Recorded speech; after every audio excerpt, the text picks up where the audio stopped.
Jean-Baptiste, donc c'est ton tour à Peut-être que je présent. fasse mon topo ou est-ce que je peux me permettre de faire un point? Du moment que tu tiens dans ton timing, tu fais ce que tu veux, mon cher Jean-Baptiste. En fait, sur ce sujet, on a pas mal parlé de questions de vie privée et d'efficacité. Euh, D'abord, sur la question de l'efficacité, il faut bien comprendre qu'on est en train de parler de quelque chose qui n'a probablement aucune chance de fonctionner de toute manière.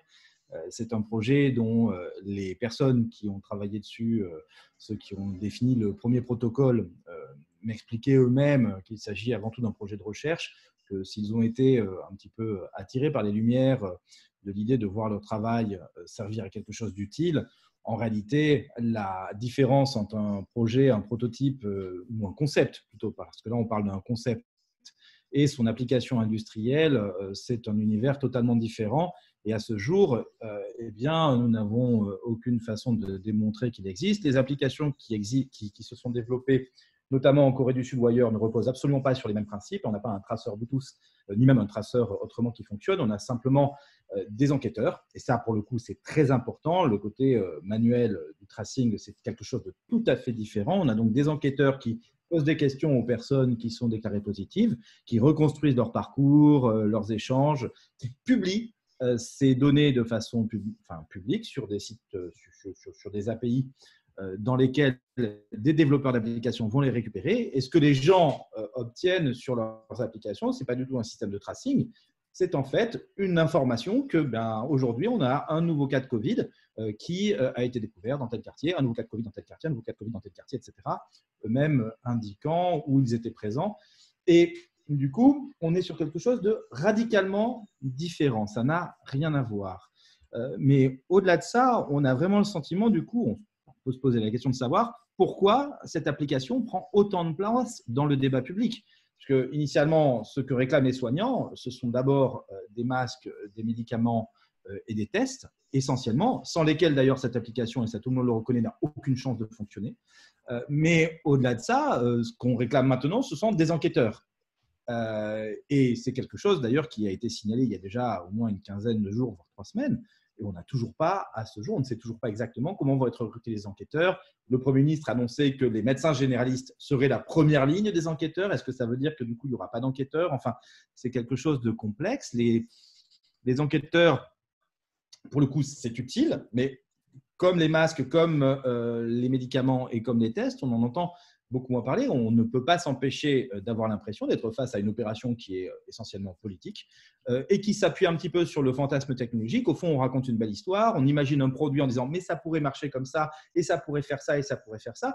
Mais c'est exactement la même chose que si on disait en fait, on va construire un vaisseau spatial, on va tous se placer en orbite, et ça permettra du coup de fonctionner de façon totalement différenciée. Ou si on disait en fait, on va faire beaucoup plus simple, on va créer une simulation géante, on va tous s'uploader dans la simulation, et du coup, les maladies en fait ne toucheront plus jamais. Ça n'a pas beaucoup plus de sens que les discours transhumanistes. Il faut bien comprendre qu'on est vraiment en train de parler d'un fantasme. Ce fantasme prend quand même beaucoup de place et ce qui est curieux, c'est que pour un fantasme, c'est un fantasme qui prend notamment la place du fait et qu'on essaie de nous imposer comme étant un fait accompli en espérant que le droit va s'effacer devant ce fait accompli. C'est quasiment ce qui était prévu puisqu'à la base, l'application pensait être mise en place, installée, développée, c'est pas très bien, en tout cas imaginée. Vous pouvez aller voir d'ailleurs pour ceux qui s'intéressent un peu au code informatique, l'application est supposée avoir un code informatique déposé sur le site GitHub. Alors GitHub, pour ceux qui ne connaissent pas, c'est là où on a la liste de quand on veut voir le code source d'un logiciel. Il y a beaucoup de gens qui utilisent GitHub, ça permet d'avoir accès aux différentes versions du code source au fur et à mesure du temps. À ce jour, il n'y a pas une ligne de code sur le GitHub de Stop Covid. Pas une. Il y a des commentaires pour savoir quels sont les accords de grammaire à mettre dans les réponses aux questions que les individus posent sur Stop Covid. Et on en est là, avec d'ailleurs des remarques acerbes et un peu ironiques sur ce sujet qui expliquent que peut-être il serait temps de commencer à développer quelque chose pour de vrai. Mais on verra bien. Il a été annoncé par une députée LaREM que de toute façon, ça serait prêt et déployé auprès des Français dans un mois. On vise de toute façon donc une date qui est bien au-delà du 11 mai, que ça soit clair. Mais on est donc face à quelque chose qui donne un peu l'impression d'avoir été déployé pour éviter de parler des sujets qui fâchent, et puis qui donne aussi l'impression un petit peu d'être lié à une forme d'entre-soi numérique. La plupart des intervenants qui agissent sur Stop Covid sont des gens qui se connaissent depuis longtemps, qui se pratiquent les uns les autres. et qui force le passage au fur et à mesure des obstacles. Initialement, il n'était même pas censé y avoir de texte imposant Stop Covid. Ça devait quasiment être quelque chose qui allait se faire. Et puis voilà, on allait voir un petit peu ce qui se passe et tout. Je remarque d'ailleurs qu'il y a de nombreuses questions sur l'état d'urgence sanitaire aujourd'hui qui se posent. Entre le 16 mars et le 23 mars, on n'avait aucun texte qui justifiait le cloisonnement auquel les Français ont été soumis. C'est un petit peu ce qui se passe aujourd'hui avec Stop Covid. Donc, il devait y avoir rien. Puis finalement, on s'est dit, mais il faut quand même faire quelque chose. Donc, ça s'est transformé par un débat à l'Assemblée. Débat à l'Assemblée dont on s'est dit, mais on ne va pas débattre à l'Assemblée. Si on réunit l'Assemblée, c'est pour voter quelque chose. Donc, il a fallu mettre un texte autour de ça. Et à la fin, du coup, ça s'est transformé en texte du déconfinement. Et finalement, c'est Stop Covid qui a été sorti du vote du déconfinement parce que on ne savait même pas sur quoi on allait voter. C'est ce que le Premier ministre lui-même a expliqué quasiment pas entre les lignes en disant qu'on ferait peut-être un vote le jour où on aurait quelque chose à présenter aux Français. Maintenant, je trouve tout ça extrêmement léger et dangereux.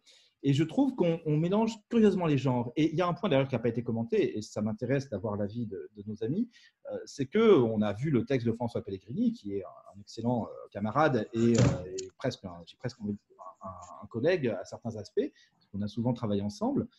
Mais je n'ai pas souvent vu un membre d'une autorité administrative indépendante ou d'une juridiction se permettre d'avoir un avis personnel sur une décision, un avis que vient de rendre son autorité. C'est quand même extrêmement particulier. Et quand on lit l'avis, il est très dur. Enfin, quand on lit ce que dit François Pellegrini, c'est très dur. Ça veut donc dire qu'on a donc des opinions dissidentes, des opinions qui complètent, des opinions… Quel est le statut exact de ce genre de choses? Comment est-ce qu'il éclaire l'avis de la CNIL? L'avis de la CNIL qui, à mon avis, n'est pas un oui mais, c'est un non mais peut-être. Il faut le voir comme ça, visiblement, parce qu'il demande quand même des garanties supplémentaires et notamment va se poser le caractère nécessaire de Stop Covid, ce qu'il rappelle régulièrement. Et sachant que s'il n'est pas adopté massivement, il n'est pas utile et donc pas nécessaire, dans ces conditions, de quoi s'agit-il?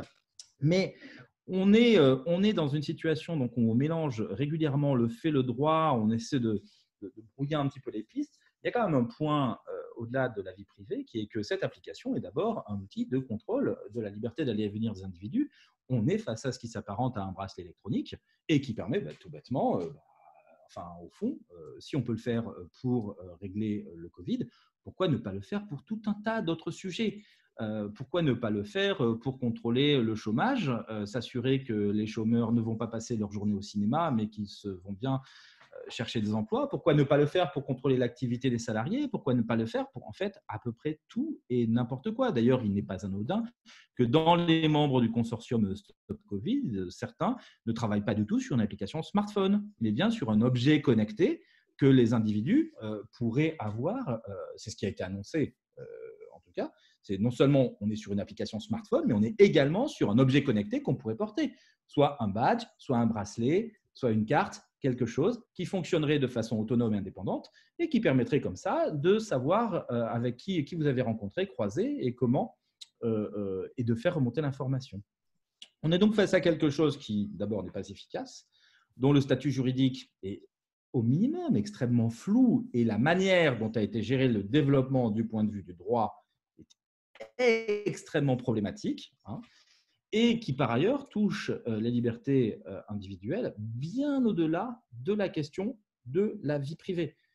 Avec des dissensions internes à tous les niveaux sur ce sujet, on est quand même sur quelque chose où à la fois le Premier ministre, le Président de la République et les membres de différentes autorités qui sont exprimés sur cette question ont exprimé des avis dissidents qui sont très forts. Du coup, moi, j'ai beaucoup de mal à voir dans quelle mesure une application de ce type pourrait voir le jour. Je ne suis pas du tout à me poser des questions, d'en connaître les conditions. Je pense tout bêtement qu'il faut savoir dire que cette application ne peut pas voir le jour, en tout cas pas en France. De toute façon, on peut toujours essayer de la faire. Il y a très peu de chances qu'elle fonctionne correctement. Il n'y a qu'à voir, en tout cas sur ce qui concerne la technologie Bluetooth, ça va être très difficile. Mais il ne faut pas oublier qu'il y a seulement 3 mois, le même ministre nous présentait un programme de recherche sur la reconnaissance faciale. Au fond, pourquoi pas se contenter de multiplier les caméras et de commencer à mettre en place un programme de reconnaissance faciale pour retracer les parcours des gens? On est exactement sur le même genre de sujet.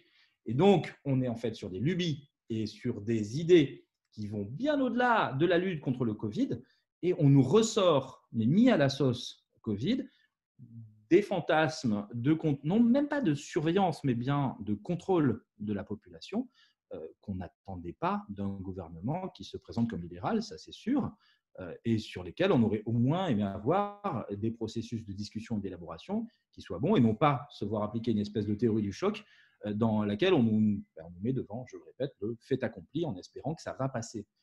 Le fait est que les réactions ont été unanimement assez largement contre et que ça ne passe pas jusqu'à finalement convaincre le Premier ministre et le Président, qui en étaient pourtant initialement les premiers, qui auraient dû être les premiers intéressés, jusqu'à ce qu'on peut qualifier actuellement, à mon avis, de grosses défaites à la fois politiques et juridiques sur ce sujet pour le gouvernement. Je ne me permettrai pas de dire que c'est également une défaite technique, mais je le pense néanmoins. Belle chute, même si le mot chute est à prendre peut-être dans tous les sens du terme, Jean-Baptiste. Bravo, décidément, vous êtes impressionnant ce soir en termes de respect du timing. J'imagine que vous êtes mis une pression et l'effet d'émulation et de surveillance joue pleinement son rôle. Mais du coup, le gros avantage, c'est que ça nous offre un temps. Facile d'arriver en troisième. J'ai dit c'est plus facile d'arriver troisième, surtout quand on a été dans les précédents, on bien introduit le sujet, on bien travaillé le sujet avant. Ah, c'est tout à ton honneur de rendre hommage au mérite de tes prédécesseurs. Et je pense que le plus simple, c'est de vous laisser engager peut-être un échange qui fera office de levier de débat.